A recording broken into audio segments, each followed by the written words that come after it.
فاعلم أنه لا إله إلا الله واستغفر لذنبك وللمؤمنين والمؤمنات والله يعلم متقلبكم ومثواكم. السلام عليكم ورحمة الله وبركاته. الحمد لله رب العالمين والصلاة والسلام على سيد الأنبياء والمرسلين نبينا محمد وعلى آله وصحبه أجمعين ومن تبعهم بإحسان إلى يوم الدين.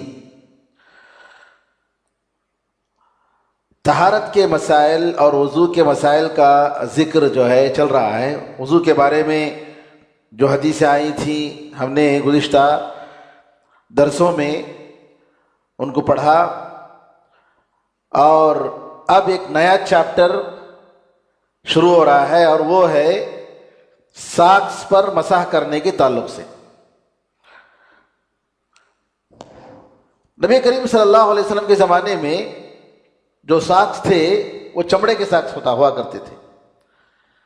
کپڑوں کے جو ہے اس کا رواج نہیں تھا،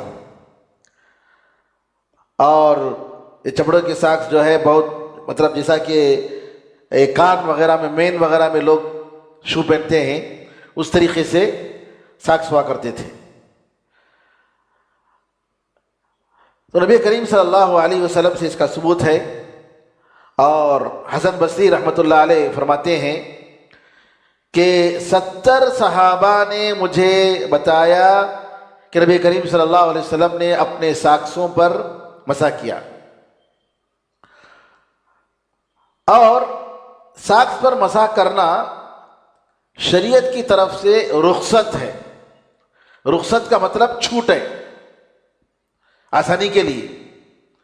قرآن میں اللہ نے فرمایا وَمَا جَعَلَ عَلَيْكُمْ فِي الدِّينِ مِنْ حَرَجٍ، دین میں کوئی تنگی کی بات نہیں ہے.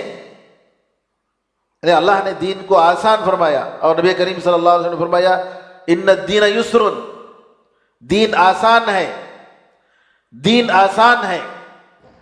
اس کے مقابلے میں آپ دیکھیں گے عادات اور اطوار جو لوگوں کے ہوتے ہیں، عادات و اطوار، یہ جو عادات و اطوار اس میں مشقت ہی مشقت ہے، تکلیف ہی تکلیف ہے. رسم و رواج، شادیوں میں کتنے رسم و رواج ہوتے ہیں، اپنے آپ کو پابند کر لیتے ہیں، نہیں ویسا ایسا کرنا، ویسے ہی کرنا، نہیں وہ عورت جو جس کا شوہر ہو وہ جو ہے یہ رسم کرنا، کوئی بیوہ عورت نہیں کر سکتی. پورے ہندوؤں کے جو طریقے ہیں نعوذ باللہ رسم و رواج کے، وہ سارے طریقے ہمارے مسلمانوں میں آ چکے ہیں. ان کے ساتھ ہم لوگوں کے رہنے کی وجہ سے بڑے افسوس کے ساتھ کہنا پڑتا ہے. تو شریعت دین میں کسی قسم کی تنگی اور پریشانی نہیں ہے. تنگی اور پریشانی اور تکلیف یہ رسم و رواج میں ہے، یہ بندھن ہے، بندشیں ہیں. انسان اپنے آپ کو، معاشرہ اپنے آپ کو ان بندشوں میں باندھ لیتا ہے. نہیں یہ بڑا بیٹا کرنا، یہ چھوٹا بیٹا کرنا، یہ فلاں کرنا، یہ ایسا کرنا، ساری چیزیں نعوذ باللہ بے شمار. تو شریعت میں انسان کی ضرورتوں کا خیال رکھتے ہوئے کئی چیزیں، کئی چھوٹ کی چیزیں دی گئیں.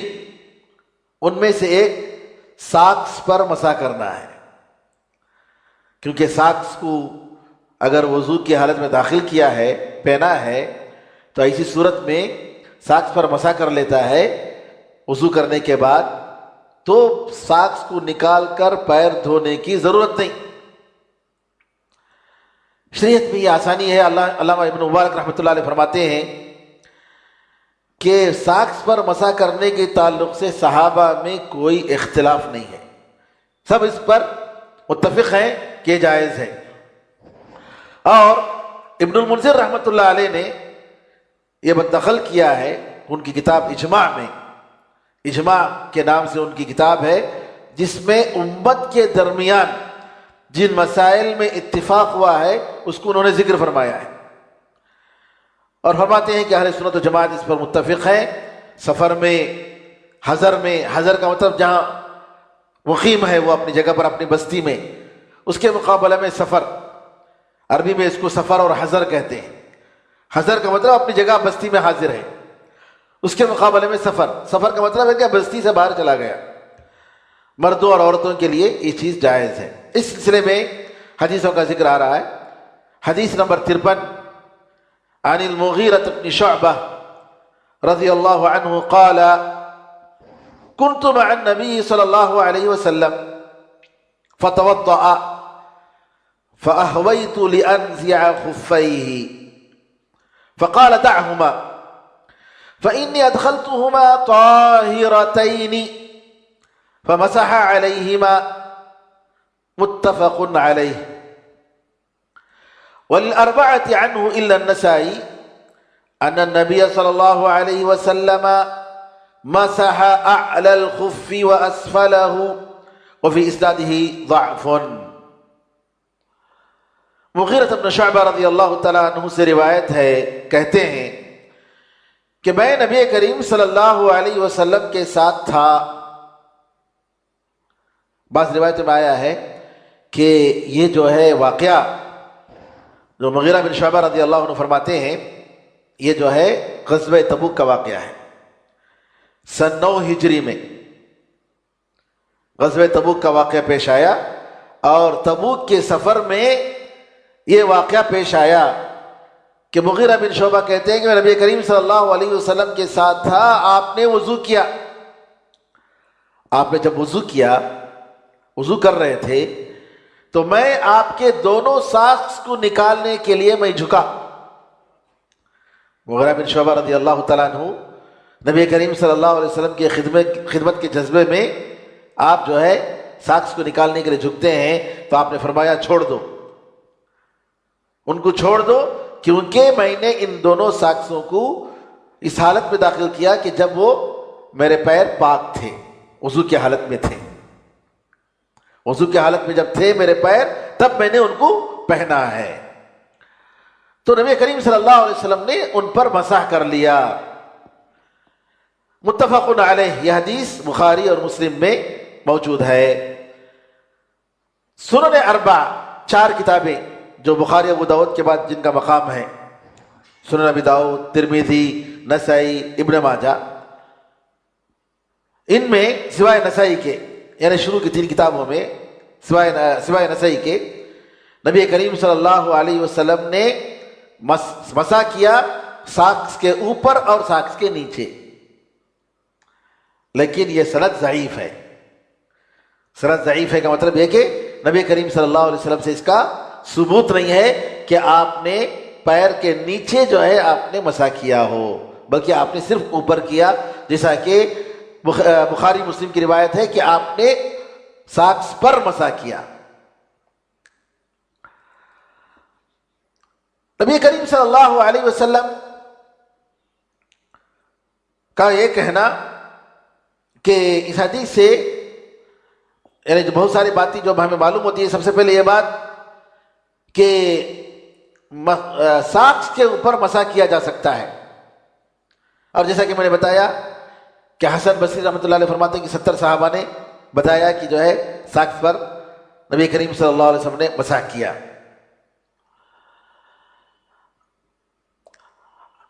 اور دوسری بات یہ ہے کہ ساکس پر مسح کرنے کے لیے ایک کنڈیشن ہے، شرط ہے۔ وضو کرتے ہوئے ساکس پر مسح کرنے کے لیے ایک شرط ہے۔ وہ شرط کیا ہے کہ جب آپ ساکس پہنتے ہیں اس وقت آپ وضو کی حالت میں ہوں، وضو کی حالت میں آپ رہیں اور آپ نے ساکس پہنا، تو پھر اس کے بعد جب وضو کی دوبارہ ضرورت پڑ جائے تو آپ وضو کرتے ہوئے جہاں اعضائے وضو کو دھوتے ہیں وہاں پر آخر میں پیر کو دھونے کی ضرورت نہیں، مسح کر لینا کافی ہے۔ یہاں ایک بات یہ ہے کہ بعض علماء نے کہا، یہ حنبلی مسلک کا قول ہے، لیکن دوسرے علماء کا خیال یہ نہیں ہے، بعض علماء نے کہا کہ ساکس پہنتے ہوئے وضو پوری طریقے سے کرنے کے بعد دونوں ساکس کو پہننا چاہیے. ایسا نہیں ہونا چاہیے کہ آپ دائیں پیر کو آپ نے دھو لیا، پھر آپ نے ساکس پہنا، پھر اس کے بعد بائیں پیر کو آپ نے دھویا، پھر آپ نے اس پر ساکس پہنا. بعض علماء کا خیال یہ ہے، اور شیخ ابن عثیمین رحمۃ اللہ علیہ کہتے ہیں، کیونکہ نبی کریم صلی اللہ علیہ وسلم نے فرمایا فَإِنِّي أَدْخَلْتُهُمَا طَاهِرَتَيْنِ، کیونکہ میں نے ان دونوں کو طہارت کی حالت میں، وضو کی حالت میں داخل کیا. تو اس سے وہ لوگ دلیل لیتے ہیں کہ دونوں وضو کی حالت میں ہو، پھر اس کے بعد ساکس پہننا چاہیے. اگر کوئی شخص دائیں پیر کو دھونے کے بعد بائیں پیر کے دھونے سے پہلے ساکس پہنتا ہے دائیں پیر کو، پھر اس کے بعد بائیں پیر کو دھوتا ہے، پھر بائیں پیر کا ساکس پہنتا ہے، تو اس قول کے مطابق اس پر مسح نہیں ہو سکتا، کیونکہ دونوں پیر کو دھونے سے پہلے جو ہے ایک پیر کا جو ہے وہ ساکس پہنایا گیا ہے. لیکن شیخ الاسلام ابن تیمیہ رحمۃ اللہ علیہ کا خیال ہے کہ نہیں، یہ جائز ہے.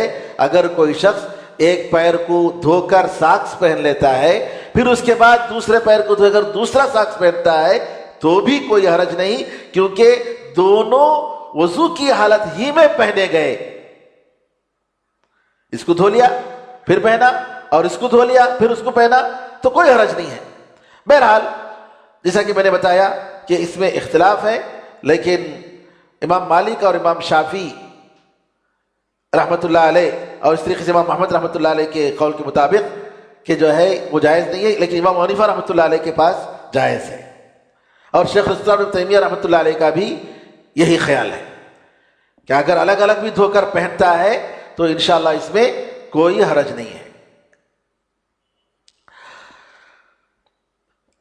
تیسری بات، ایک بات یہاں معلوم ہوئی کہ اگر کوئی شخص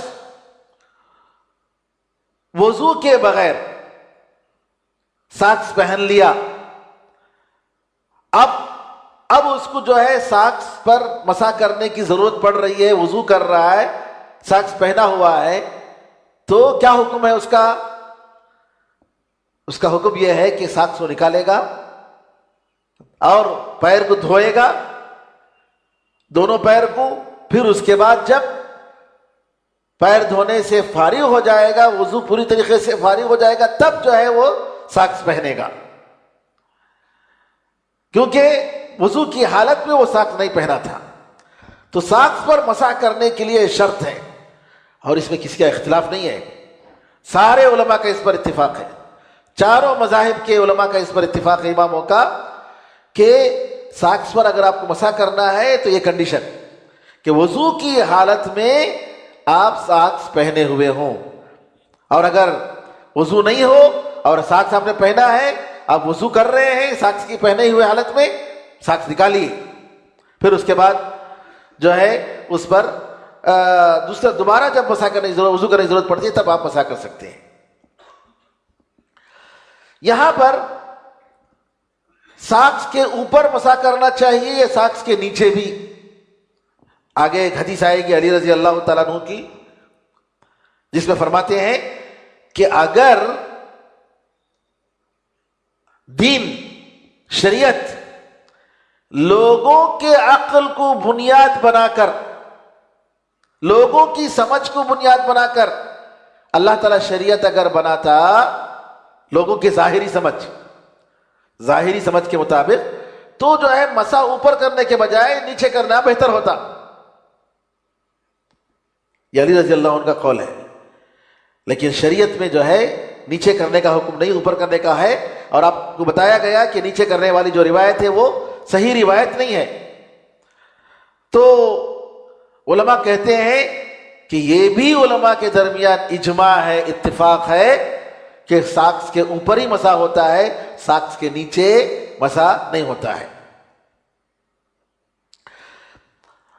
اور اس حدیث سے یہ بھی معلوم ہوتا ہے، جیسا کہ اس سے پہلے گزشتہ درس میں بات آ چکی، اصل حکم یہ ہے وضو کرتے ہوئے پیر کو دھونا چاہیے، پیر پر مسح نہیں کر سکتے، اصل حکم یہ ہے۔ اور ہم نے کہا کہ شیعہ کا عقیدہ یہ ہے کہ پیر کو دھونے کی ضرورت نہیں وضو کرتے ہوئے، ساکس کے بغیر بھی، بلکہ ان کا خیال یہ ہے کہ پیر پر مسح کر لیں گے تو کافی ہے۔ لیکن ہم نے بتایا کہ یہ غلط بات ہے۔ یہاں مغیرہ بن شعبہ رضی اللہ عنہ کا نبی کریم صلی اللہ علیہ وسلم کے ساکس کو نکالنے کے لیے جھکنا، اس کا مطلب یہ ہوا کہ نبی کریم صلی اللہ علیہ وسلم وضو کی حالت میں ہمیشہ وضو کرنے کے لیے آپ پیر کو دھوتے تھے، لیکن ساکس چونکہ آپ وضو کی حالت میں آپ نے پہنا تھا، آپ نے کیا کہا کہ نہیں ضرورت نہیں، ورنہ آپ کا معمول یہ تھا کہ آپ جو ہے پیر آپ دھوتے۔ اگر یہ معمول نہیں ہوتا تو مغیرہ بن شعبہ رضی اللہ عنہ جی ساکس نکالنے کے لیے جھکتے نہیں تھے۔ جی واضح ہے نا بات کہ شیعہ جو ہے عقیدہ ان کا یہ ہے کہ جہاں پر سارے اعضاء کو دھوتے ہیں تو سر کو مسح کرتے ہیں تو پیر کو بھی مسح کرنا چاہیے، پیر کے اوپر ساکس کے بغیر بھی۔ یہ شیعہ کا عقیدہ ہے، یہ نعوذ باللہ یہ غلط عقیدہ ہے۔ ہم نے گزشتہ درس میں اس کے بارے میں وضاحت کے ساتھ بتایا تھا۔ یہاں ایک بات یہ ہے کہ اگر ساکس پھٹا ہوا ہو تو کیا حکم ہے، اس پر مسح کر سکتے ہیں کہ نہیں کر سکتے؟ اگر معمولی پھٹا ہوا ہے تو کوئی حرج نہیں، اور یہی شیخ بن باز رحمۃ اللہ علیہ اور اکثر علماء کا خیال ہے۔ لیکن اگر زیادہ پھٹا ہوا ہے، اس طریقے سے پھٹا ہوا ہے کہ اس کو ساکس بولنا مشکل ہے، تو ایسی صورت میں اس پر مسح نہیں کر سکتے، کیونکہ بدن کو چھپانے کے لیے ساکس جو پہنا جاتا ہے وہ کام اس سے نہیں ہوا ہے۔ اسی طریقے سے اس حدیث سے یہ بھی معلوم ہوا کہ صحابہ رضی اللہ عنہ مجمعین کس طریقے سے نبی کریم صلی اللہ علیہ وسلم کی خدمت کرتے تھے، آپ کے ساتھ ادب اور احترام، نبی کریم صلی اللہ علیہ وسلم کا کتنا لحاظ تھا۔ جاتے تو جو ہے پانی کے لیے، استنجا کے لیے جاتے تو پانی لے کر جاتے، آپ کی لاٹھی لے کر جاتے جی۔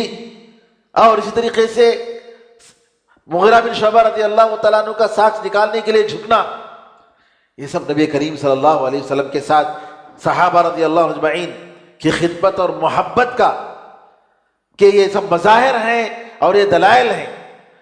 تو افسوس ہے ان لوگوں پر جو نبی کریم صلی اللہ علیہ وسلم کے ساتھ رہنے والے صحابہ کے دین پر، ان کی سمجھ پر اعتراض کرتے ہیں، ان کے اخلاص پر شک کرتے ہیں۔ کسی بھی صحابی کے بارے میں آپ ہرگز نہیں بتا سکتے کہ ان کے اخلاص میں کسی قسم کا شبہ تھا، ہرگز نہیں، ہرگز نہیں۔ قرآن میں اللہ تعالیٰ نے ان کے اخلاص کی، ان کے نیک نیتی کی اور ان کے ایمان کی گواہی دی۔ اولئک هم المؤمنون حقا، یہی سچے معنی میں مومن ہے۔ یہ لقب کس کو مل سکتا ہے؟ اتنی بڑی شہادت کس کو مل سکتی ہے؟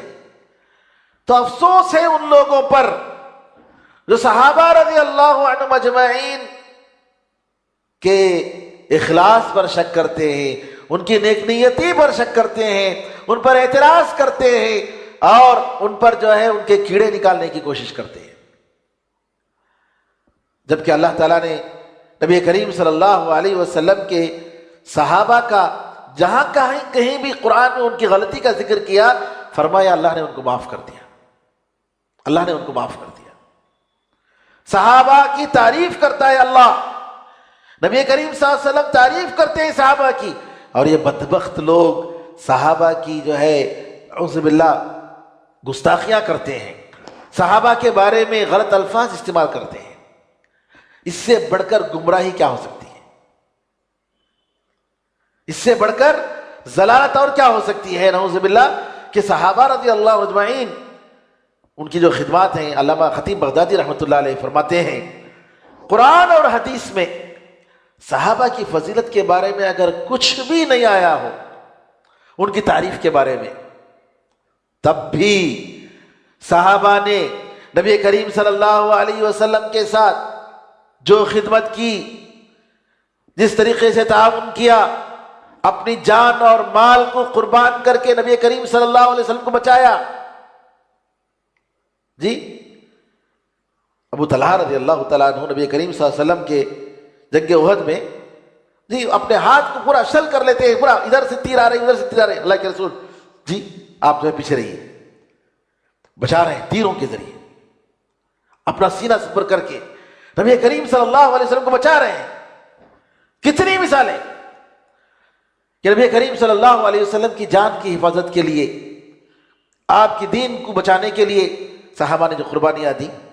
آج یہ جاہل لوگ جن کے پاس وہ صحابہ کا ہم لوگ جتنا بھی کریں ان کے دھول کے برابر بھی نہیں پہنچ سکتے. حقیقت یہ ہے صحابہ کے دھول کے برابر، ان کے پیر کے دھول کے برابر بھی مقام ہم نہیں پا سکتے. اتنا بڑا مقام ہے صحابہ کا. افسوس کہ یہ لوگ جو ہے دین کے نام پر، قرآن اور حدیث کے نام پر فتنہ مچائے ہوئے ہیں اور گمراہیاں پھیلا رہے ہیں اور سمجھ رہے ہیں کہ ہم حق پر ہیں اور ہمارے علاوہ کوئی حق پر نہیں ہے. اور سب سے بڑی بیوقوفی اور بدبختی یہ ہے کہ 1400 سال گزر گئے، قرآن اور حدیث کو سمجھنے والا نہیں آیا، اور چاہ کر جو ہے تمل ناڈو جیسے علاقے میں جو ہے یہ عربی نہیں جاننے والے یہ جاہل لوگ آئے ہیں جو دین کو سمجھ رہے ہیں. قرآن و حدیث کی تعلیم کے بالکل برخلاف ہے. حدیث میں ہے لا تزال طائفۃ من امتی ظاہرین علی الحق، میری امت کی ایک جماعت ضرور غالب رہے گی، حق پر غالب رہے گی. تو یہ زمانہ نبی کریم صلی اللہ علیہ وسلم کے زمانے سے لے کر قیامت تک رہے گا. آپ کہہ رہے ہیں حق پر غالب رہے گی اور یہ لوگ کہہ رہے ہیں کہ دین کو کوئی سمجھا نہیں 1400 سال میں. کس کی بات صحیح ہے؟ نبی کریم صلی اللہ علیہ وسلم کی بات صحیح ہے کہ ان جاہلوں کی بات صحیح ہے؟ تو بہرحال نبی کریم صلی اللہ علیہ وسلم سے جو محبت صحابہ کے درمیان، آپ سے جو محبت اور آپ پر قربانی کا جو جذبہ تھا، دنیا میں ویسی مثال کوئی نہیں پیش کر سکتا جیسا کہ عروہ بن مسعود نے حدیبیہ کے موقع پر بتایا تھا. اسی طریقے سے یہاں ایک مسئلہ ہے کہ اگر کوئی شخص تیمم کیا ہو اور تیمم کے بعد ساکس پہنا ہو تو کیا اس کے اوپر ساکس پر مسح کرنے کی ضرورت ہے اگر بعد میں وضو کرتا ہے تو؟ علماء کا خیال یہ ہے کہ نہیں، اگر وضو کی حالت میں پانی استعمال جس نے کیا ہے اور اس وقت جو ہے اس نے اگر مسح کیا ہے تب تو اسی وقت جو ہے وہ مسح کر سکتا ہے. ورنہ اگر کسی وجہ سے وضو نہیں کیا ہے یا پانی استعمال نہیں کیا ہے اور تیمم اگر کیا ہے اور اس پر ساکس پہنا ہے تو دوبارہ وضو کرتے ہوئے وہ مسح نہیں کرے گا، کیونکہ وضو کی حالت میں اپنے ساکس کو نہیں پہنا ہے. کوئی بیچارہ بیمار ہے، پانی استعمال نہیں کر سکتا، اس کے لیے عذر ہے پانی استعمال نہ کرنا. اب وہ تیمم کر رہا ہے تو جتنی مرتبہ بھی تیمم کرے وہ ساکس پہنا ہوا ہے تو تیمم میں تو مسح کرنا نہیں ہے ساکس پر، تو ایسے ہی رہ سکتا ہے، کوئی حرج نہیں. لیکن اگر وہ وضو کر رہا ہے تو اس کے پیر میں سے ساکس کو نکالنا چاہیے، اور پھر اس کے بعد جب وضو کی حالت میں اگر پہنتا ہے تو اس کے اوپر مسح کر سکتا ہے، اس پر کوئی حرج نہیں.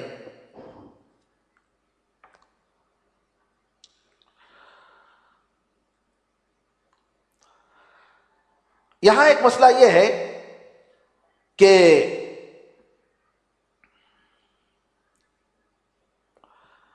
دونوں میں کون سا افضل ہے؟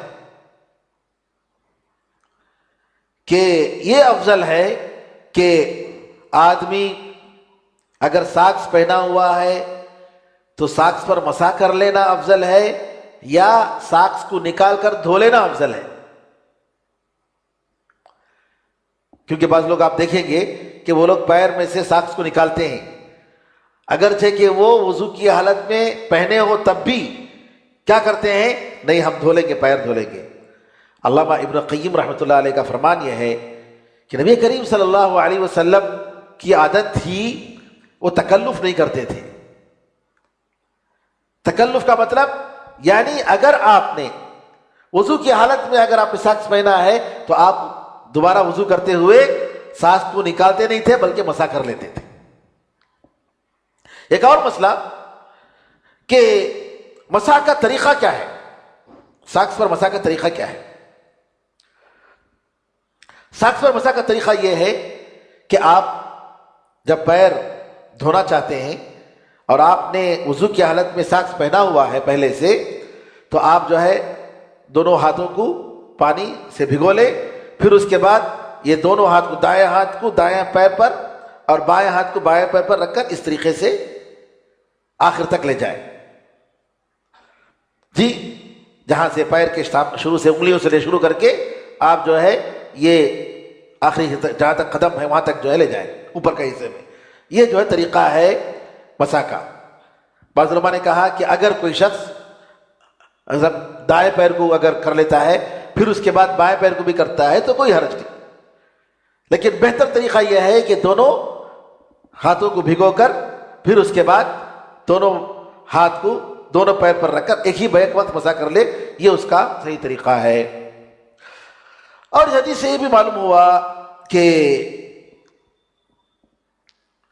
وضو کرتے ہوئے اگر کوئی شخص آپ کے لیے مدد کر رہا ہے, مثال کے طور پر پانی نہیں ہے, نلکے سے پانی لینا مشکل ہے, پانی کی قلت ہے, کوئی آدمی جو ہے پانی اڈیل رہا ہے, تو کوئی حرج نہیں, یہ بھی جو ہے کار ثواب ہے, ہو سکتا ہے. حدیث نمبر 54 عن علی رضی اللہ عنہ انہ قال لو كان الدين بالرأي لكان اسفل الخف اولى بالمسح من اعلاه وقد رأيت رسول الله صلى الله عليه وسلم يمسح على ظاهر خفيه اخرجه ابو داود باسناد حسن. علی بن ابی طالب رضی اللہ تعالیٰ سے روایت ہے, کہتے ہیں دین اگر لوگوں کی ظاہری عقل اور ظاہری سمجھ کے حساب سے اگر بنایا ہوا ہوتا, اللہ تعالیٰ اگر بنایا ہوتا شریعت کو, تو ساکس کے اوپر کے حصے کے بجائے ساکس کے نیچے مسح کرنا زیادہ بہتر ہوتا. لیکن میں نے نبی کریم صلی اللہ علیہ وسلم کو دیکھا کہ آپ نے ساکس کے اوپر کے حصے میں آپ نے مسح کیا. علامہ ابن حجر رحمۃ اللہ علیہ فرماتے ہیں کہ یہ اس روایت کو ابو داؤد رحمۃ اللہ علیہ نے اپنی سنن میں حسن سند کے ساتھ روایت کیا ہے, جبکہ تلخیص الحبیر میں ابن حجر رحمۃ اللہ علیہ نے خود فرمایا کہ اس کی سند صحیح ہے. بہرحال یعنی صحیح کا مطلب یہ ہوا کہ حسن سے اونچا درجہ اس حدیث کا ہے.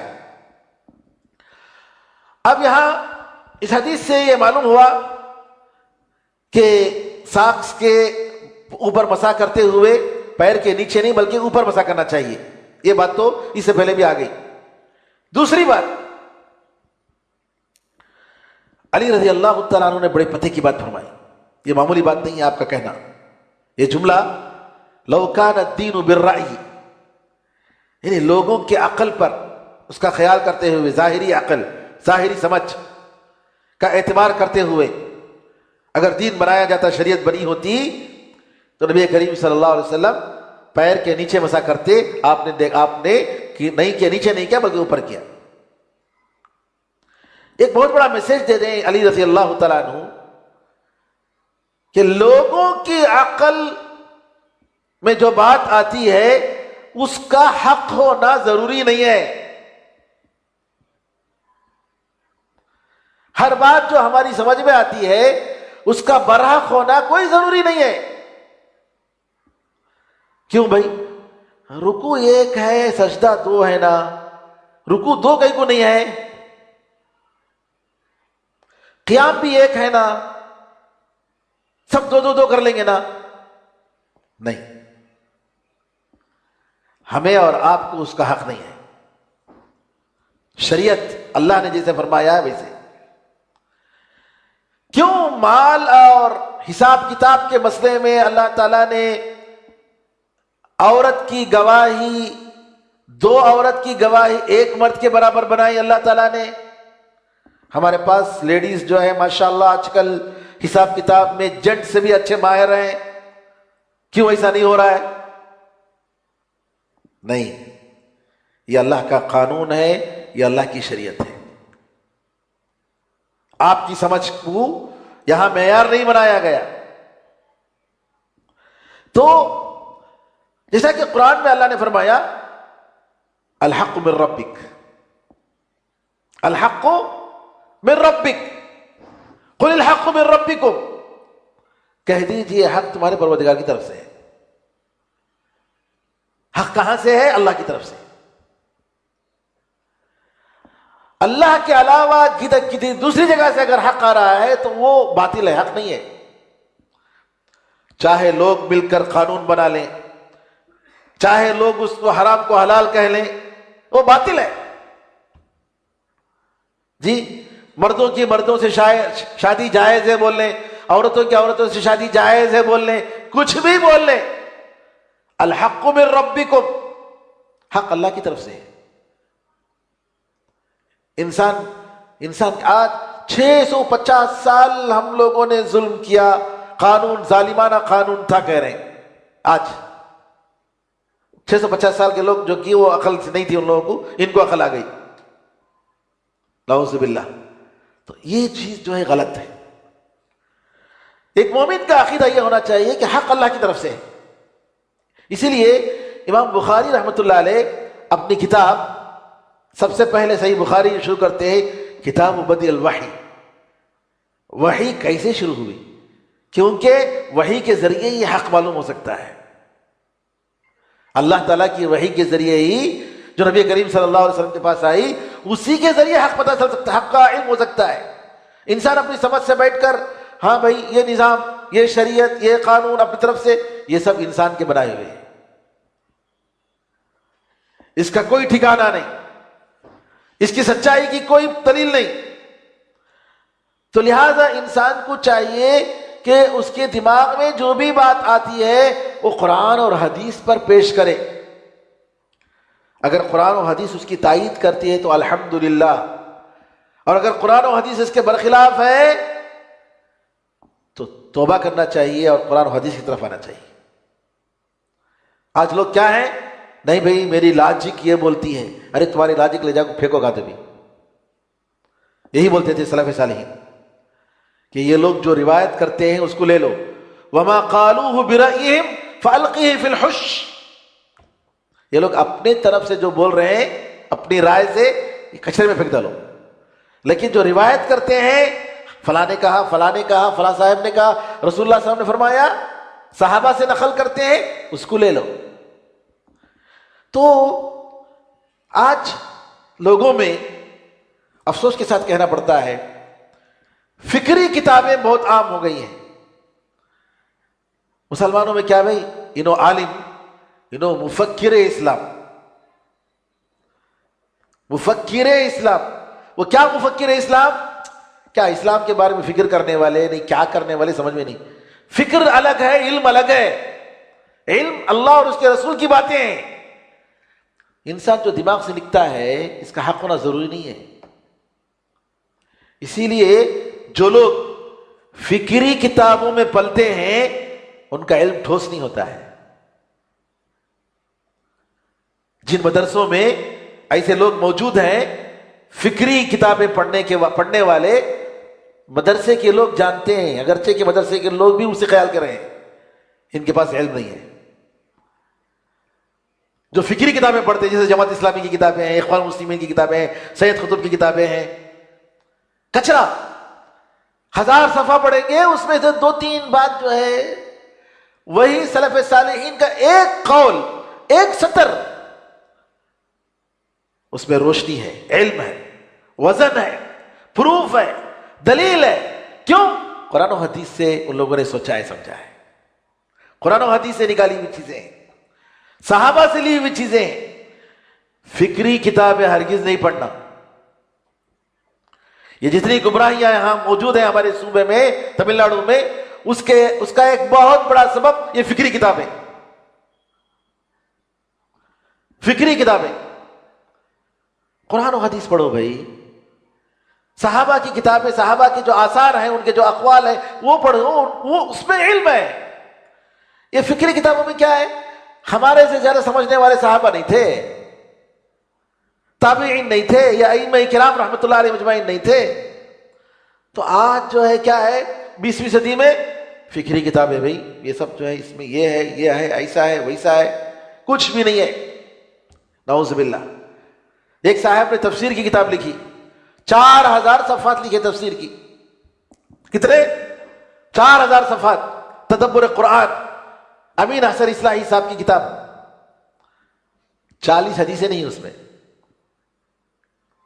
4000 صفحات لکھ رہے ہیں تدبر قرآن کے نام سے۔ کیا بولے تو تہجد میں اٹھ کر انہوں نماز پڑھتے تھے تو غور کرتے تھے۔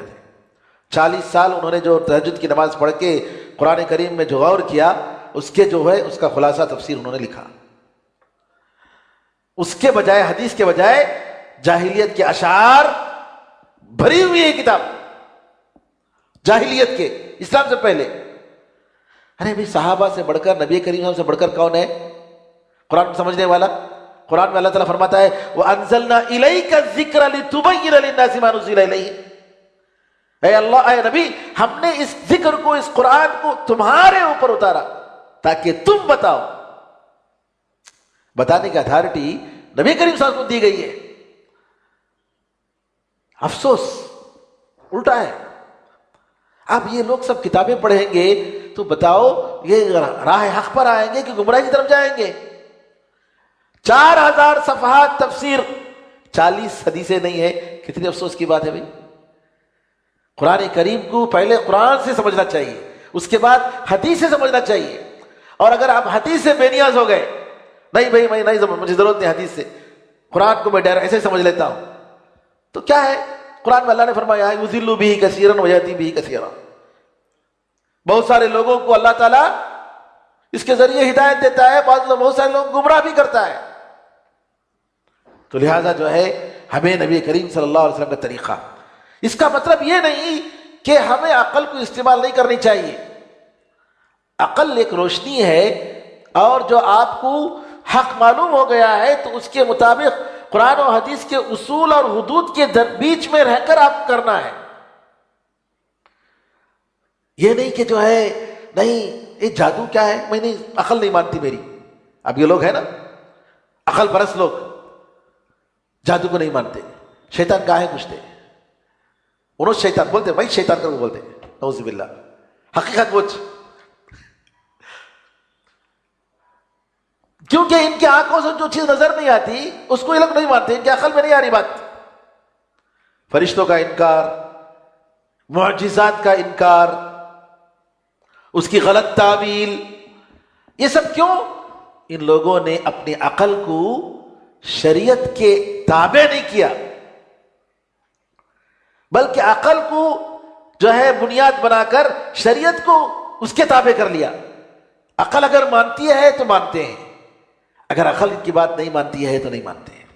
یہ معتزلہ اور بہت سارے لوگ گزرے ہیں نعوذ باللہ من ذالک، جن کا یہ طریقہ تھا، اور ہمیں آج سمجھنے کی ضرورت ہے کہ شریعت کو کیسے سمجھنا چاہیے۔ اور آخر میں یہ ایک بات بتاؤں، قرآن کا یا صحیح حدیث کا کوئی ٹکڑا قرآن کریم کا یا نبی کریم صلی اللہ علیہ وسلم کی ایک صحیح حدیث اگر ہے تو انسان کی جو صحیح عقل ہے اس سے ٹکرا نہیں سکتی۔ ایک قاعدہ ہے صحیح المنقول لا يعارض سلیم المعقول۔ عقل سلیم، عقل سلیم، جس کی عقل سلیم ہے، قرآن کی کوئی آیت اس کی عقل میں ایسی نہیں لگ رہی کہ عقل قبول نہیں کر سکتی۔ عقل سلیم قرآن کی آیت یا صحیح حدیث کو ضرور قبول کرتی ہے۔ یہ نہیں ہو سکتا نہیں بھائی یہ حدیث میری عقل کے خلاف ہے، اگر اس کی عقل سلیم ہے، صحیح عقل ہے، صحیح سمجھ ہے اس کے پاس، تو ضرور اس کو قبول کرے گی۔ اگر قبول نہیں کرے گی تو کون سی عقل ہے جو الٹی سمجھ، جیسے ایک آدمی جس کی آنکھ میں آشوب چشم ہے، میڈراسائی ہے، وہ جو ہے سورج کی کرنیں اس کے لیے کیا ہے؟ نقصان دہ ہوتی ہیں. نہیں میں دیکھنا نہیں چاہ رہا ہوں، روشنی میں دیکھنا نہیں چاہ رہا ہوں. خرابی کرنوں میں نہیں ہے سورج کے، خرابی اس کی آنکھ میں ہے. تو ایک قاعدہ ہے کہ صحیح عقل اگر کسی کی ہے، صحیح سمجھ ہے، تو قرآن اور حدیث کی کوئی چیز اس کو جو ہے غلط نہیں نظر آئے گی. وہ یہ کہے گا سبحان اللہ، اللہ تعالیٰ نے بالکل صحیح بتایا ہے، بالکل عقل کے موافق ہے. کیا بہترین شریعت ہے، کیا بہترین اللہ تعالیٰ نے حکمت کی بات بتائی ہے. اس کا ایک ایک حکم جو ہے حکمت پر مبنی ہے، اور وہ تسلیم کرے گا اللہ تعالیٰ کی باتوں کو. قرآن میں جیسا کہ اللہ نے فرمایا والراسخون فی العلم یقولون آمنا کل من عند ربنا، جن کے پاس مضبوط علم ہے وہ لوگ کہیں گے اے اللہ ہم سب پر ایمان لاتے ہیں، سب اللہ کی طرف سے ہے، کوئی چیز ہم ریجیکٹ نہیں کرتے، ساری چیز جو تیری طرف سے آئی ہے ہم اس کو قبول کرتے ہیں. یہ جو چیز ہے میرے بھائیو، اسلام کا مطلب ہی یہی ہے، جیسا کہ علامہ ابن قیم رحمۃ اللہ علیہ فرماتے ہیں کہ لا يقوم باب الاسلام الا على عتبۃ التسلیم. اسلام کا دروازہ سرنڈر اور سبمیشن کے چوکٹ پر بیٹھتا ہے. دروازہ، یہ جو دروازہ ہے چوکٹ پر بٹھانے کے لیے کیا چاہیے؟ چوکٹ صحیح چاہیے نا. چوکٹ اگر چھوٹا ہو یا بڑا ہو تو بیٹھ نہیں سکتا. تو انسان کے پاس اگر اپنے آپ کو اللہ کے سامنے سرنڈر کرنے کا جذبہ نہیں ہے، سبمیشن نہیں ہے، اس کے اندر صحیح اسلام نہیں ہے.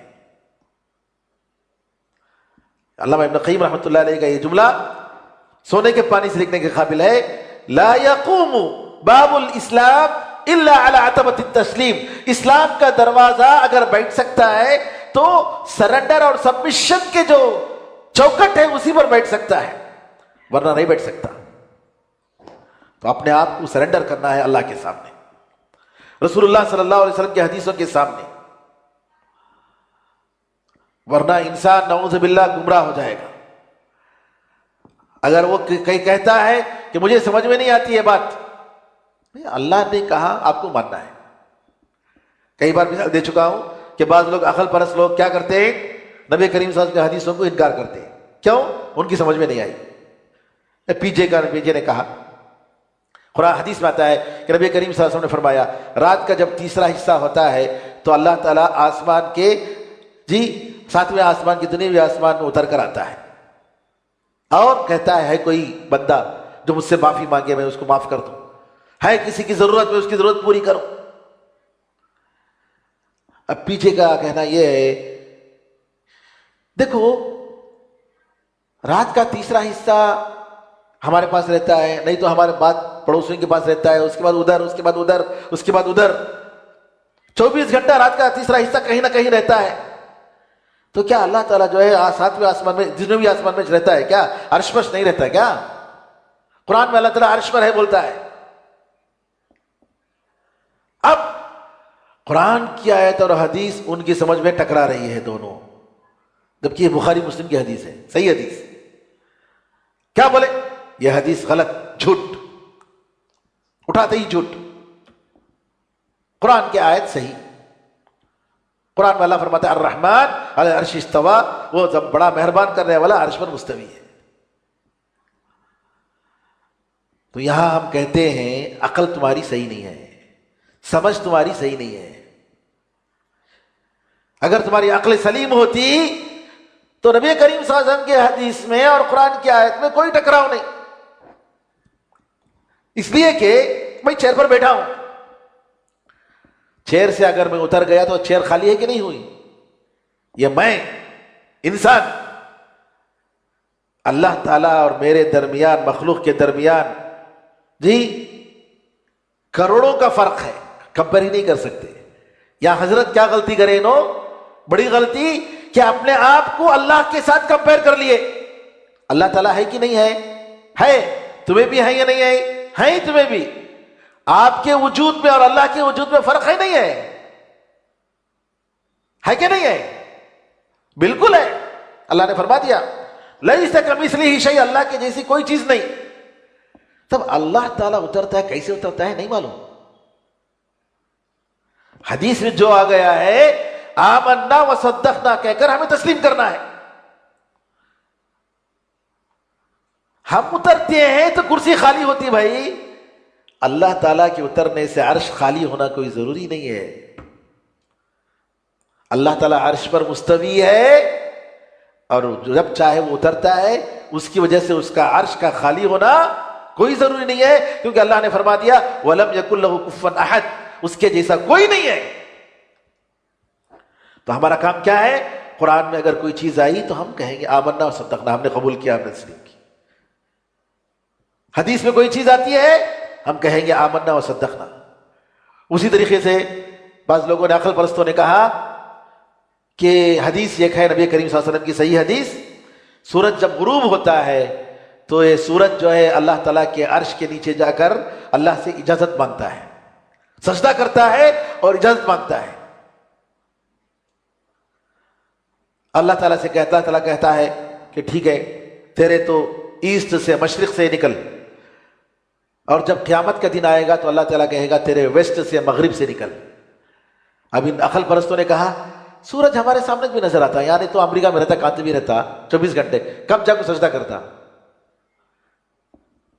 ارے آدھے عقل کے آدمی، سورج جو ہے اللہ نے فرمایا ہر چیز دنیا کی سجدہ کرتی ہے، اور قرآن میں یہ بھی آ گیا وَلَكِنْ لَا تَفْقَهُونَ تَسْبِيحَهُمْ. قرآن میں اللہ نے بتا دیا کہ سورج سجدہ کرتا ہے، چاند سجدہ کرتا ہے، جی سارے مخلوقات سجدہ کرتے ہیں. قرآن میں اللہ تعالیٰ نے بتایا. تم کیا کہہ رہے ہو؟ قرآن حدیث کو انکار کر رہے ہو. وہ سجدہ کیسے کرتا ہے اللہ تعالیٰ کو معلوم ہے، ہمیں نہیں معلوم. یہ کیسی تسبیح کرتے ہیں یہ اللہ کو معلوم ہے، ہمیں نہیں معلوم. تو بہرحال کہنے کا مطلب یہ ہوا میرے بزرگوں بھائیوں کہ نبی یہ علی رضی اللہ تعالیٰ کا یہ قول کہ دین لوگوں کے ظاہر سمجھ کی بنیاد پر نہیں ہے، بلکہ جو دین میں جو بات آئی ہے اس کو عقل کو تسلیم کرنی ہے کہ نبی کریم صلی اللہ علیہ وسلم نے اگر فرمایا ہے تو میں اس کو کروں گا. جیسا کہ ایک صحابی، ان کے کھاتے ہوئے کچھ نیچے گر گیا تو اٹھا کر جو ہے وہ کھانے لگے، اس کو گندگی کیا ہے نکال کر صاف کر کے کھانے لگے. جو 7 لوگ تھے ہنسنے لگے، ارے یہ دیکھو کیسے ہیں، جو چیز نیچے گر گئی اٹھا کر کھا رہے ہیں. انہوں نے کہا نبی کریم صلی اللہ علیہ وسلم نے فرمایا کہ اگر کوئی چیز گر گئی تو اس کو اٹھاؤ اور صاف کر کے کھا لو. نبی کریم تم بیوقوفوں کی وجہ سے میں نبی کریم صلی اللہ علیہ وسلم کی بات کو چھوڑ نہیں سکتا. اتنی محبت تھی نبی کریم صلی اللہ علیہ وسلم کی باتوں پر، اتنا عقیدہ تھا صحابہ کا، اتنا یقین تھا. آج کیا ہے کہ نعوذ باللہ قرآن اور حدیث کی پیروی کا دعویٰ کرتے ہیں اور نعوذ باللہ نبی کریم صلی اللہ علیہ وسلم کی باتوں کو ٹھکراتے ہیں. بلکہ نعوذ باللہ یہاں تک ان بدبختوں نے دعویٰ کیا ہمارے صوبے میں کہ قرآن جو لکھا گیا ہے غلط طریقے سے لکھا گیا ہے. یہ دعویٰ کوئی کر سکتا ہے؟ قرآن ایک مسلمان کر سکتا ہے؟ ایک مسلمان کہہ سکتا ہے؟ شیعہ نے کہا وہ الگ بات ہے، وہ شیعہ تو الگ ہیں، ان کا دین ہی الگ ہے. یہ لوگ اپنے آپ کو سنی کہہ رہے ہیں اور کہہ رہے ہیں کہ قرآن ریٹن میں محفوظ نہیں ہے گتے. اب یہ کیا بولنا ہے، ان کو کہاں سے نوسیک لگائے معلوم نہیں. استغفر اللہ. تو بتانے کا مطلب یہ ہے کہ جیسا کہ میں نے بتایا کہ ایمان اور اسلام کا مطلب یہ ہے کہ اللہ کے اور اس کے رسول صلی اللہ علیہ وسلم کی باتوں کے سامنے ہم اپنے آپ کو تسلیم کریں، ہم قبول کریں اور آمنا و صدقنا کہیں. جیسا کہ امام ابو حنیفہ رحمۃ اللہ نے فرمایا کہ اگر اللہ کی طرف سے بات آتی ہے میں سروں آنکھوں پر رکھتا ہوں، رسول اللہ صلی اللہ علیہ وسلم کی طرف سے اگر بات آتی ہے تو میں سروں آنکھوں پر رکھتا ہوں، اور اگر صحابہ کی طرف سے آتی ہے تو میں سروں آنکھوں پر رکھتا ہوں. اگر بعد کے لوگوں کی طرف سے آتی ہے تو وہ لوگ بھی آدمی ہیں، میں بھی، ہم لوگ بھی آدمی ہیں. کیونکہ امام حنیفہ رحمۃ اللہ علیہ صحیح قول کے مطابق تابعی تھے، کیونکہ صحابہ کو صرف کہتے ہیں کہ بعض روایتوں میں انہوں نے دیکھا لیکن ان سے سننے کا موقع نہیں ملا. بہرحال اللہ سے دعا ہے کہ اللہ تعالی ہم سب کو دین حق کو سمجھنے اور اس کے مطابق عمل کرنے کی توفیق عطا فرمائے. آمین ارحم الراحمین. الحمدللہ رب العالمین وصلی اللہ وسلم علی نبینا محمد وعلی آلہ وصحبہ اجمعین والحمدللہ رب العالمین. والسلام علیکم ورحمۃ اللہ وبرکاتہ.